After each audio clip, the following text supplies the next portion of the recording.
ఆంధ్రప్రదేశ్ రాజకీయాల్లో మరోసారి అప్పుల అంశం సెంటర్ ఆఫ్ అట్రాక్షన్గా మారింది. కేంద్ర ఆర్థిక మంత్రి నిర్మలా సీతారామన్ తాజాగా చేసిన ప్రకటన ఏపీ రాజకీయాల్లో పెను సంచలనం సృష్టిస్తుంది. ప్రధానంగా మాజీ ముఖ్యమంత్రి వైఎస్ జగన్మోహన్ రెడ్డికి ఇది ఒక తీపి కబురుగా మారగా ప్రస్తుత ముఖ్యమంత్రి నారా చంద్రబాబు నాయుడుకు గట్టి ఎదురు దెబ్బ తగిలిందని రాజకీయ విశ్లేషకులు భావిస్తున్నారు. గత 5 ఏళ్లలో జగన్ ప్రభుత్వం చేసిన అప్పులపై అప్పటి ప్రతిపక్ష టీడీపీ అనేక విమర్శలు చేసిన సంగతి తెలిసిందే. రాష్ట్ర అప్పులు ఊబిలో కూరుకుపోయిందని, శ్రీలంకలా మారిపోతుందని అప్పట్లో ప్రచారం జరిగింది. అయితే ఇప్పుడు కేంద్రం వెల్లడించిన గణాంకాలు మరియు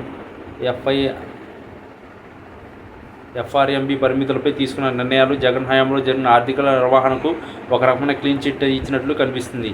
నిర్మలా సీతారామన్ తన ప్రసంగంలో రాష్ట్ర అప్పుల పరిమితిని పెంచుతూనే గతంలో జరిగిన అప్పులన్నీ నిబంధనలకు లోబడే ఉన్నాయని పరోక్షంగా సూచించడం గమనార్హం. గత ప్రభుత్వం ఎఫ్ఆర్ఎంబి నిబంధనలను అతిక్రమించిందని, అదనపు అప్పులు చేసిన ఆరోపణలు కేంద్రం ఇప్పుడు పెద్దగా పరిగణలోకి తీసుకోకపోవడం విశేషం. పైగా గత ప్రభుత్వ హయాంలో జరిగిన వ్యయం సంక్షేమ పథకాలకు మళ్లించడం వల్ల రాష్ట్రంలో ప్రజల కొనుగోలు శక్తి పెరిగిందని, ఆర్థిక వ్యవస్థ నిలకడగా ఉందని నివేదికలు చెబుతున్నాయి. ఇది జగన్ వర్గానికి పెద్ద ఊరటనిచ్చే అంశం. అప్పట్లో తాము చేసిన అప్పులు కేవలం అభివృద్ధి మరియు సంక్షేమం కోసమేనని వారు వాదించేవారు. ఇప్పుడు కేంద్రం నుంచి వస్తున్న సంకేతాలు ఆ వాదనలకు బలాన్ని చేకూరుస్తున్నాయి. మరోవైపు ముఖ్యమంత్రి చంద్రబాబు నాయుడుకు ఇది ఒక రకమైన షాక్ అనే చెప్పాలి. రాష్ట్ర ఆర్థిక పరిస్థితిపై శ్వేతపత్రాలు విడుదల చేస్తూ గత ప్రభుత్వం అప్పులు కుప్పగా మారిందని బాబు పదే విమర్శిస్తున్నారు. అయితే ఇప్పుడు అధికారంలో ఉన్న కూటమి ప్రభుత్వం కూడా అప్పులు కోసం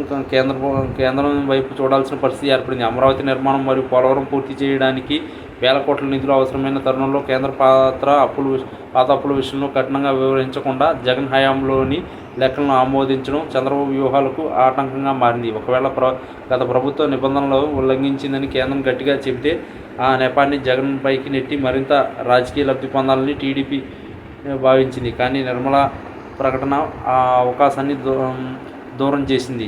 అంతేకాకుండా ఏపీకి రావాల్సిన నిధులు మరియు అప్పులు సమీకరణలో కేంద్రం అనుసరిస్తున్న తీరు జగన్కి రాజకీయంగా మైలేజ్ ఇచ్చేలా ఉంది.